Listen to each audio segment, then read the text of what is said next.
Dios. Que Dios les bendiga a todos nuevamente, iglesia. Amén.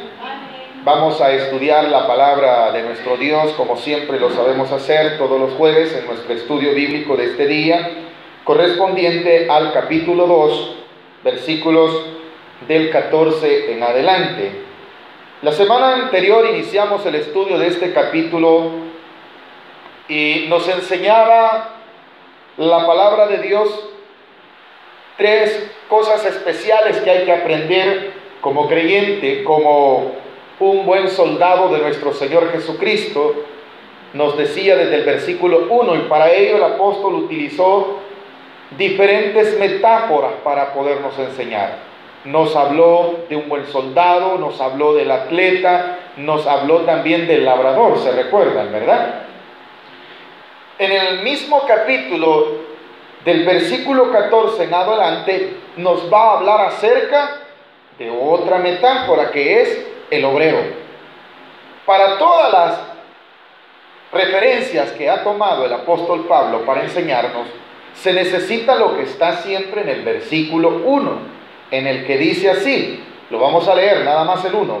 Tú pues, hijo mío, esfuérzate en la gracia que es en Cristo Jesús. Para todas esas cosas, para ser soldado se necesita esforzarse, para ser un atleta se necesita esforzarse y tener disciplina, para ser un labrador también hay que esforzarse para preparar la tierra hasta que se siembra y se espera la cosecha. Ahora va a utilizar el otro ejemplo, que es el obrero aprobado, y se requiere lo mismo del versículo 1. Hay que esforzarnos. ¿Con qué fin?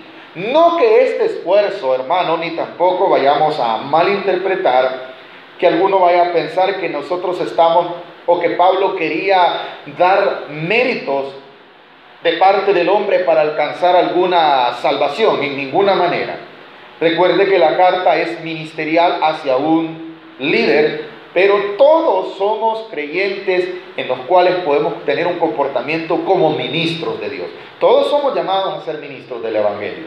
No solamente los que nos permite el privilegio de parte de Dios de instruir y enseñar aquí. Usted allá en su casa es un ministro, allá en la escuela, allá en donde trabaja, allí la gente puede ser un ministro. Y necesita ¿qué? Esforzarse en ¿qué? En la gracia que es en Cristo Jesús. Ahora, en el versículo 14, inicia diciéndole una exhortación que debe tomar en cuenta Timoteo, la cual dice así, capítulo 2 de 2 de Timoteo, versículo 14. Recuérdales exhortándoles delante del Señor a que no contiendan sobre palabras, lo cual para nada aprovecha, sino que es para perdición de los oyentes. Como iglesia vivimos tiempos similares a los que el apóstol vivía, y vivimos rodeados de falsas doctrinas que de alguna manera u otra quieren ingerir en su fe y que quieren sobre todo desviarlo. El fin con el cual la falsa doctrina, los falsos maestros se levantan, es desviar al creyente de la visión correcta a la cual ha sido llamado. Por lo cual se nos aconseja el no tener contiendas respecto a palabras. Mire, hermano, pero tal cosa significa tal cosa, y quedarnos ahí enfrascados cuando en realidad estas palabras lo que traen es confusión y contienda. Por eso le dice, recuérdales esto, exhortándoles delante del Señor que no contiendan sobre palabras. No contienda. El evangelio no es para contender, el evangelio no es para pelear, que si unos danzan, que si otros no, y que si otros aplauden, y que si otros hermanos solamente cantan 2 alabanzas, otros solo oran. No le ponga interés a eso, póngale interés en verdad a la palabra de Dios, que le ha de edificar, que le ha de consolar y que le ha de exhortar. Se recuerdan que en la primera carta le hablaba del cuidado que tenía que tener a no estar prestándole atención a fábulas, le dijo, ¿verdad? Ahora le dice palabra. Cuando se refiere a palabras es aquellas palabras que en sí no traen nada más que un propósito. ¿Y cuál es? Contender. Contender. ¿Y se pueden tomar de palabras de la Biblia? Claro, si de eso van a hablar. Que si la resurrección ya sucedió, o que si Cristo va a venir, qué fecha va a venir. Palabras de las cuales no debemos nosotros contender, sino ir a la Escritura, pedirle al Espíritu Santo y meditar en ello. No es para contender. Si usted ve a otra persona que profesa otra doctrina y quiere cuestionar su fe, no permita, no contienda. Primero, porque no van a llegar a un punto en común, sino que lejos de esto va a haber una contienda. Hay palabras que producen contienda. ¿Cuántos estamos de acuerdo en eso? ¿Qué tenemos que hacer en ese caso nosotros como creyentes? ¿Cuál es la exhortación que se nos hace? A no contender. No se ponga a pelear. No se ponga a pelear y decir, no, es que así es que no, es que los que no están así no van a ir al cielo. Es que, no, hermano, no contienda. Usted lo cree, usted tiene la seguridad de su doctrina y de su fe basada en la Escritura también. Nada lo debe de mover. No es para contender. Entonces, hermano, cuando vamos a exponer el Evangelio a otra persona, a algún incrédulo, solo expóngale el verdadero Evangelio. No le obligue, no lo acose, no esté queriéndose meter en lo que ya él cree, porque no va a, usted cuando tenga la oportunidad expóngale el Evangelio, pero no le contienda. No se ponga a decir, usted es un idólatra, un sinvergüenza, adúltero, fornicario. No le va a edificar eso. Lejos de esto está llevando contienda, pero si usted le lleva el Evangelio diciéndole, usted sabe que nosotros somos unos grandes pecadores, y que por esa razón Jesucristo vino a morir por nosotros los pecadores, y que si creemos en Él, que Él murió por nuestros pecados y que resucitó, ¿sabe usted que puede salvarse por medio de la fe? Usted está exponiendo el Evangelio. Nadie le va a contender respecto a eso. Pero si yo llego a una persona que profesa una falsa doctrina y quiero contender, lo primero que debo de llevarle es el Evangelio, porque no lo conoce. Y si él quiere pelear, solo se lo expongo hasta donde él me permite, pero no me voy a poner a pelear, hermano. Ninguna palabra de la Biblia es para contención. ¿Nos queda claro eso? Entonces, cuando alguien quiera contender, evite.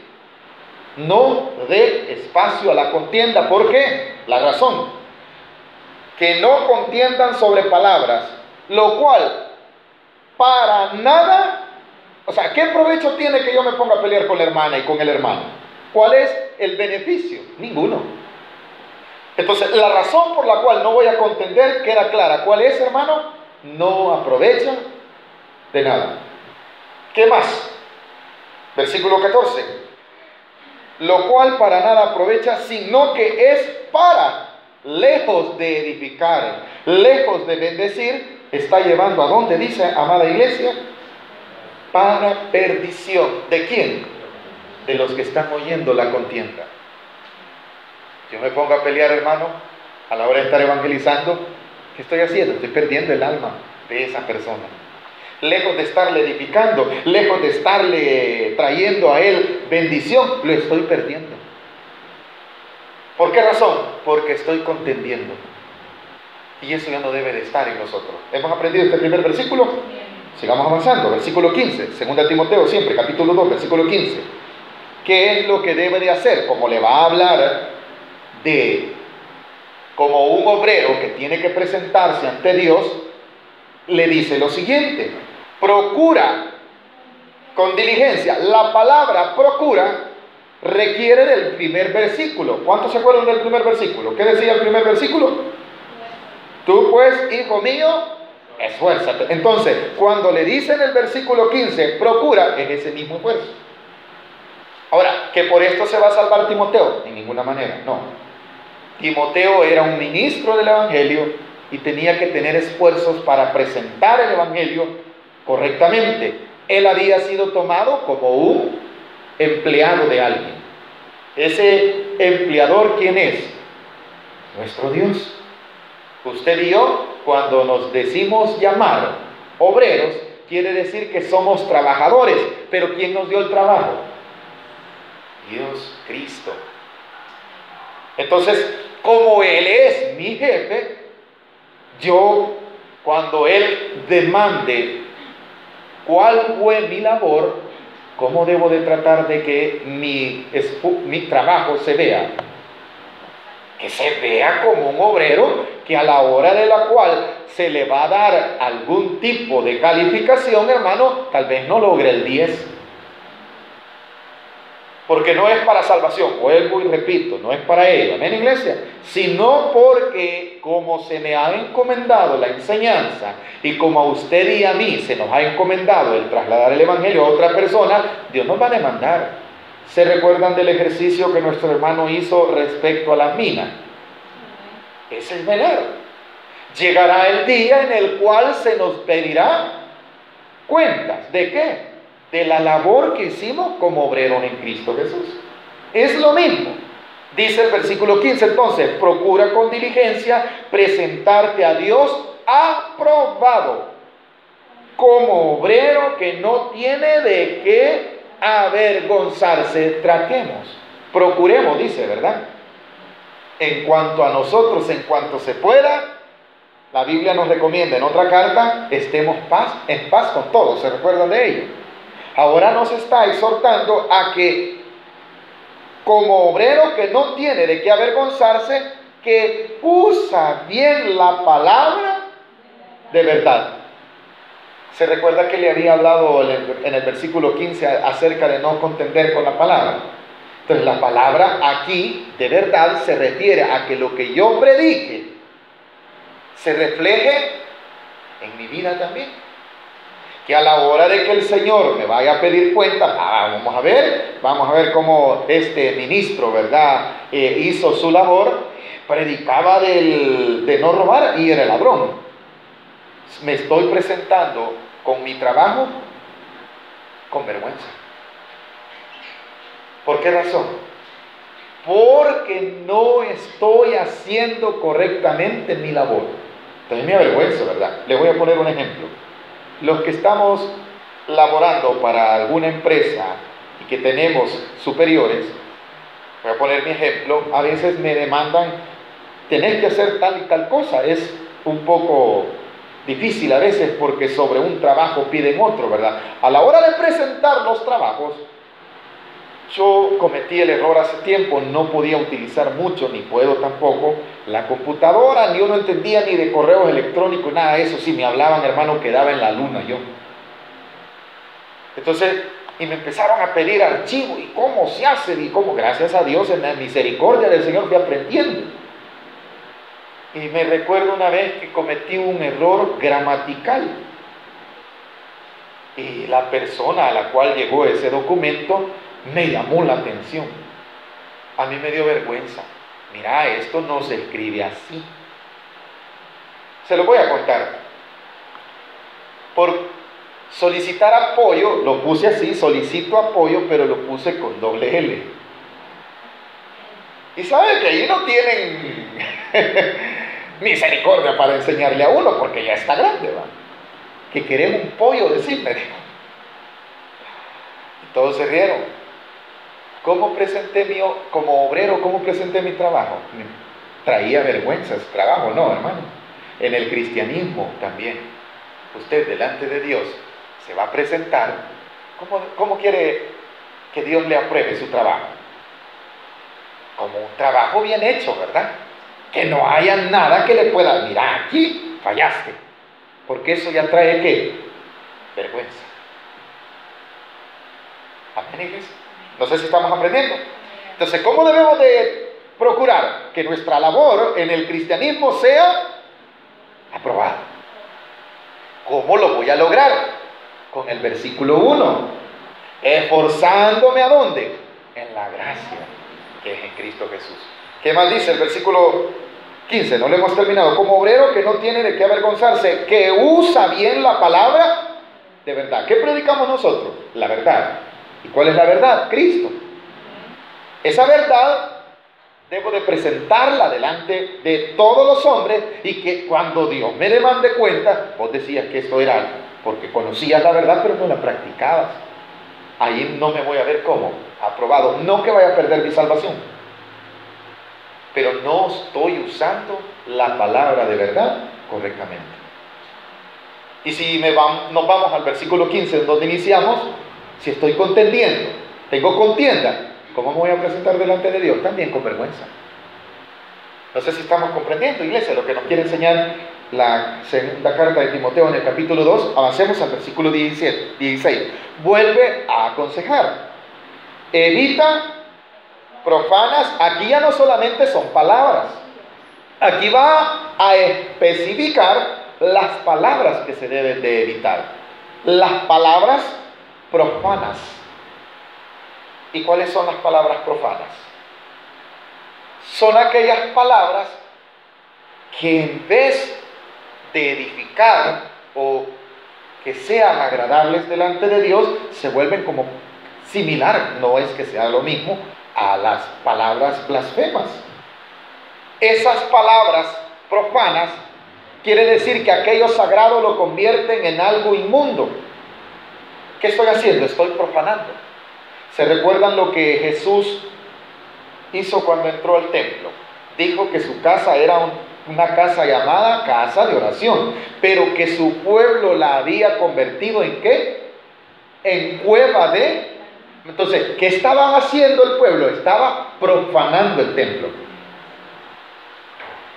¿Y yo puedo profanar el templo? Sí, porque dice la palabra de Dios que yo soy templo y morada del Espíritu Santo.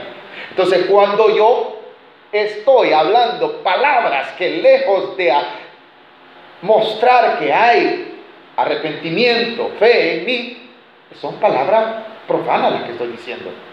No, hombre, si Dios no se da cuenta, Dios pasa ocupado. Allí ya dije varias palabras profanas. ¿Amén, iglesia? No, si la Biblia aguanta con lo que pueda. Estoy profanando. Pero no solamente... ¿Qué debe en el lenguaje del creyente estas palabras? En pocas palabras, cuando dice evitar, no deben de estar en nuestro vocabulario.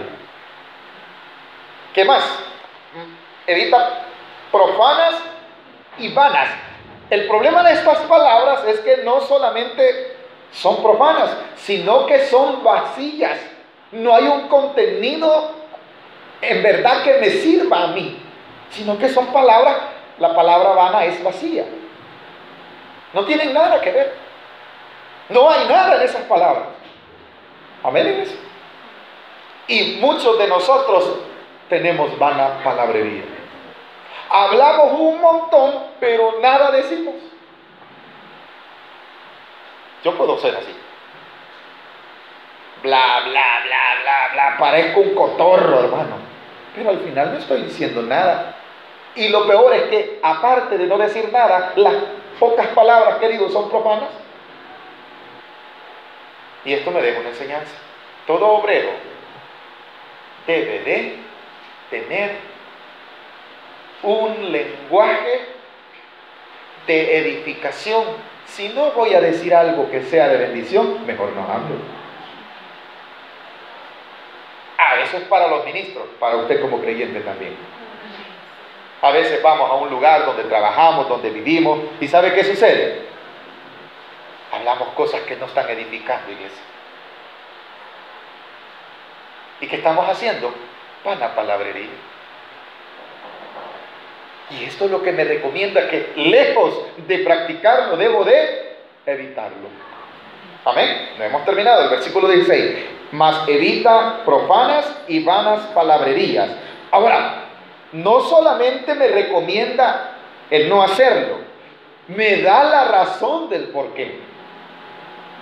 Amén, iglesia. ¿Cuál es la razón? Versículo 16 siempre. Porque conducirán más y más a la impiedad. Y el creyente es lo contrario de impiedad. Debe de profesar y vivir en piedad. Entonces cuando yo estoy bla, bla, bla, bla. Un ejemplo. A veces yo veo el deporte. Y el Señor me ha exhortado. A veces, hermano, eso trae como la política también. Trae pasión. Y sacar esos temas en una reunión donde hay amigos, donde hay parientes, eso trae, hermano, aquello de querer hablar. Pongamos el ejemplo del deporte. Y ponemos a hablarnos. ¿Y qué estoy hablando ahí? Malas palabrerías. Que lejos de traer un mensaje de edificación, estoy llevando más a la impiedad. Me pongo yo como ejemplo, cada quien que agarre lo suyo. Voy a poner otro ejemplo. Se acerca un tiempo electoral en nuestro país y el tema de la política sale a flor de piel. ¿Y qué opina usted de los diputados? ¿Y qué opina del presidente? Y empezamos, yo creo que mire, no sé qué, no sé qué, no sé cuándo, no sé cuándo. Estoy, ¿qué, hermano? Vanas palabras. ¿Hacia dónde me van a conducir esa plática? Ay, piedad. Porque a alguno no le va a gustar la opinión que yo refiera respecto a algún político. Estoy, ¿qué? Posiblemente trayendo con ello impiedad. Entonces el lenguaje del creyente es un lenguaje, en pocas palabras, espiritual. No que no va a hablar, no, cuando hable palabras de Dios, hable palabras de bendición, hable palabras que edifiquen, hable palabras que a otro les sea de bendición. Y viera qué gozoso me siento, hermano, cuando el Señor abre la oportunidad en mi trabajo y empezamos a hablar de la Biblia. ¡Ay, hermano, yo me siento gozoso! Esto sí debe de... ¡Qué galán que así fuera siempre!, digo yo. Pero de repente estamos hablando de otra cosa. Amén, iglesia. ¿A qué conducen las vanas palabras y las vanas palabrerías y esas palabras profanas? A pecado. La palabra impiedad es pecado. Lejos de llevar a las personas al conocimiento de la verdad, al arrepentimiento, lo estoy conduciendo a pecado, según lo que está escrito aquí. Avancemos. Hemos avanzado ya 3 versículos. Segunda de Timoteo siempre, capítulo 2, versículo 17 ahora. Ahora, no, el problema es tanto que como es pecado lo que estoy hablando, hay algo peor. ¿Sabe qué es lo peor? Lo peor es que ese tipo de palabrería va a utilizar el apóstol otra metáfora para dar a enseñar cómo es que produce en la vida del hombre ese error. Y mire qué duro. ¿Sabe cómo sucede? En el versículo 17 lo explica. Ya nos dijo la razón, ¿verdad?, del por qué no se debe de hablar. Pero vea ahora el efecto grande que tiene en la vida del hombre esas vanas palabrerías. Léalo conmigo, por favor, versículo 17. Y su palabra carcome como gangrena. Quédese ahí, la primera parte del versículo 17. Esa palabra, ¿cuál palabra, iglesia? Las palabras que conducen a la impiedad, al pecado, va a sonar fuerte, pero tomémoslo. Es como un cáncer. Ahí lo dice gangrena. Gangrena. La enfermedad de la gangrena, no soy médico.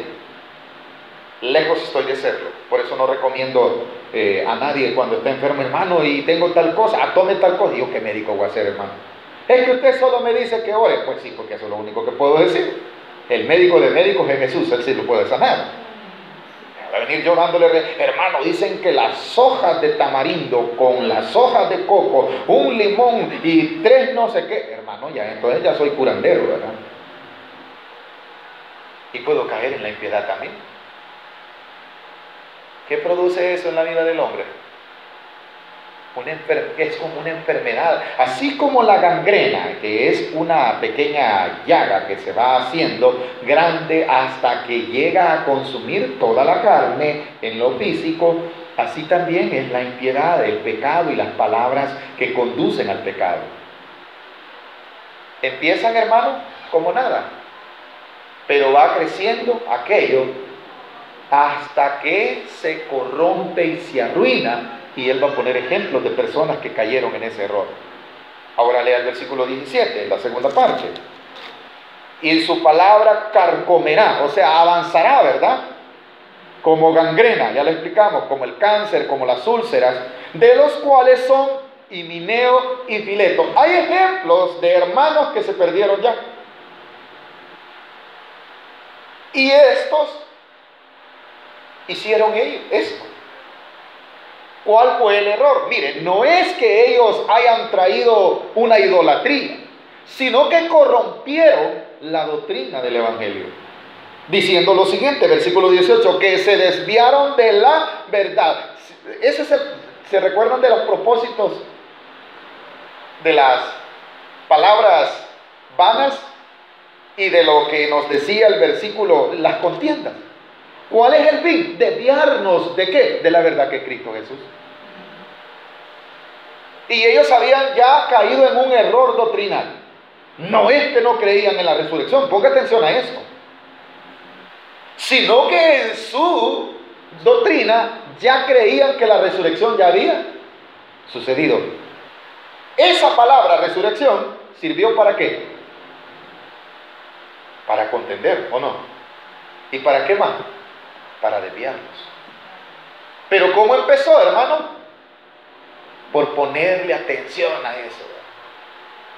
Y enfrascarnos ahí y estar.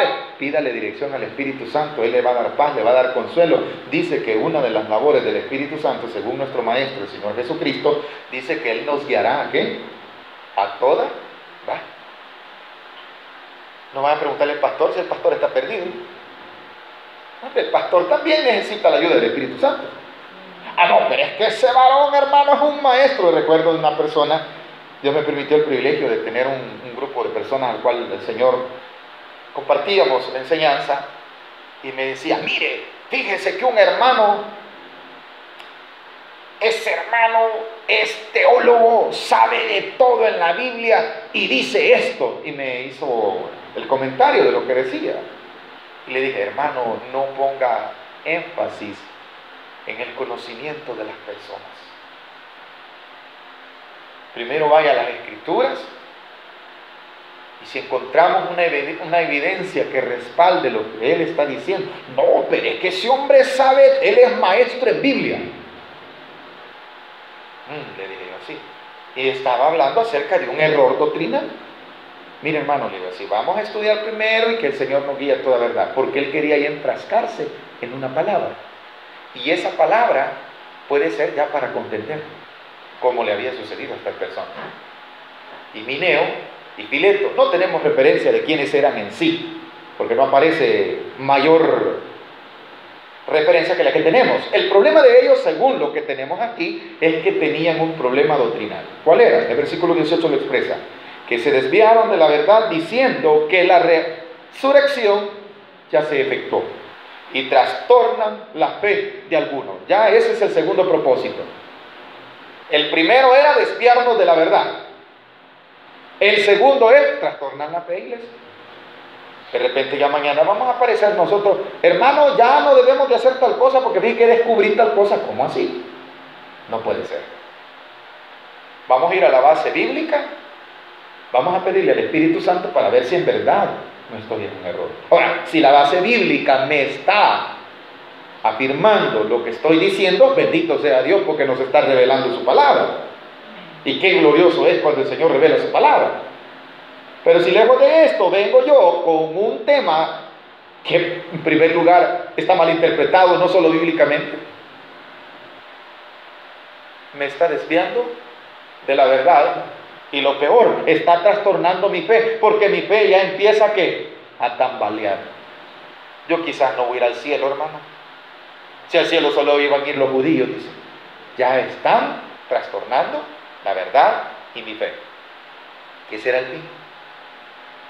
Entonces, como en aquel tiempo la influencia de los gnósticos de aquel tiempo era grande en estas regiones, fueron cayendo ellos en el error, en que la carne es impura y que no sé qué, y que salga todo lo material, no sé qué, y ahora empiezan a hablar otras cosas que no son de la Biblia.